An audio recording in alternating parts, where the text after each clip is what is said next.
All right, Graeme, I'm going to cut right to the chase. I need your help.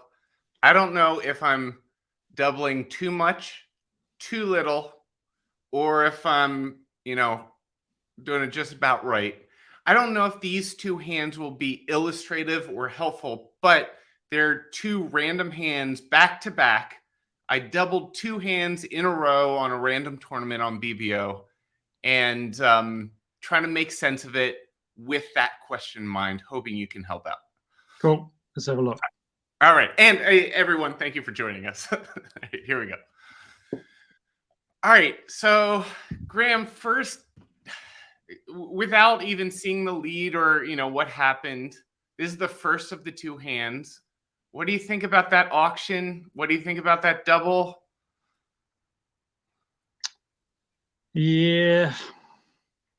One diamond, two clubs is fine. It's normal. Four spades. Look, Bagier, I'll tell you what. Yeah. Preempts, which is what West has done. Yeah. Preempt, kind of.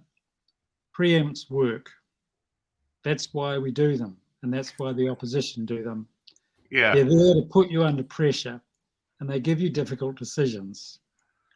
So what you did is fine. You double. Now, maybe four spades goes down. Maybe North has got a hand where North thinks, well, no, I think I'd rather play in five clubs or five diamonds or something. You're stuck. You're just stuck on this hand. So right. Double is a reasonable option. You could bid five clubs. One thing about this hand is that King 10 5 of diamonds is one thing to consider. Given that North has opened one diamond, right, you might have one of those hands where you've got a club fit and a diamond fit. So which indicates this might be a better hand to play as declarer.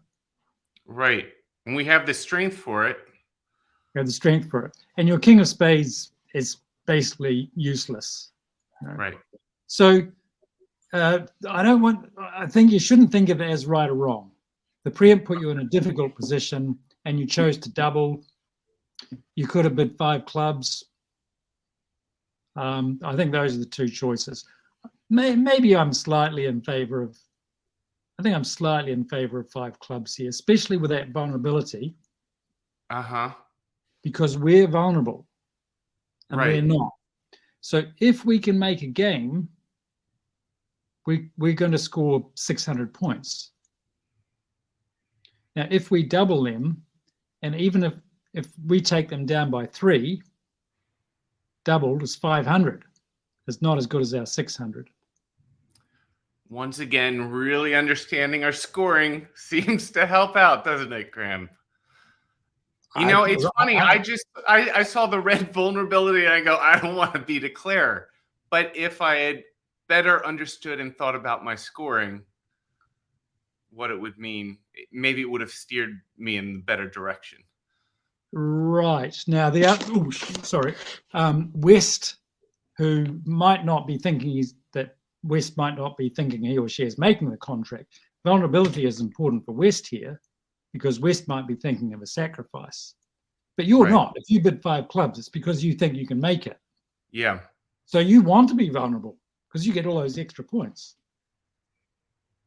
So I'd say don't sweat it. Double's okay. Maybe five clubs is better, but it's fair shot.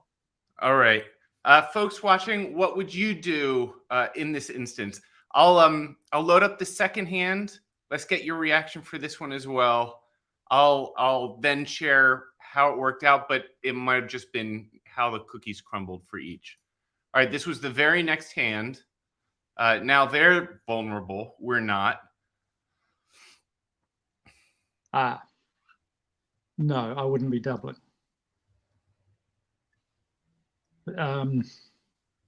Let's just look at one club, one heart. Sure, that's fine. That's good hand. Double from West is a negative double, probably showing 4-card spade suit. Mm-hmm. East shows that he's got a spade fit, she's got a spade fit, it's got a spade fit, the robot's got a spade fit. Yeah. And you bid 2 hearts, so that's fine. You've got a nice suit. West bids 4 spades. So, East and West weren't struggling to get to game. They didn't sort of mess around, and they just went straight to game because they've got a spade fit and they've probably got truckloads of points. So in this one, what tricks are you going to get? Ace, king of clubs? How many heart tricks do you think you'll make? I guess it's just too risky. Partner might have nothing. I'm looking at it now and going, what was I thinking? One of the things, Bashir, and look, we talk about this a lot on my class. Yeah. A lot of it is when you look at a hand and you think, I don't know what to do with this hand. But we've got to stop having blinkers and just look at our hand. Yeah. And learn to play with all 4 hands. We've got to look at that auction and think, well, what's everyone got? What's North got? What do you think North has got, points-wise? Nothing. Right. So East and West have got 25 points and what this hand almost feels like? It feels like, I was playing poker and I got in I kept putting bad money after good. And I think I do this. I think it's like, oh, I get excited about my hand. I have to do something. I can't just pass and let them have it. Right. No, I get it, because your hand looks really good, doesn't it? You're disappointed. I'm so excited. Sure. Yeah. Man, this is our hand. We want to play this hand. The next thing, they're in 4 spades. Right. But and again, just to repeat, you can solve the problem by not just looking at your own hand. Yeah. And just think, whoa, what's everyone got? Right.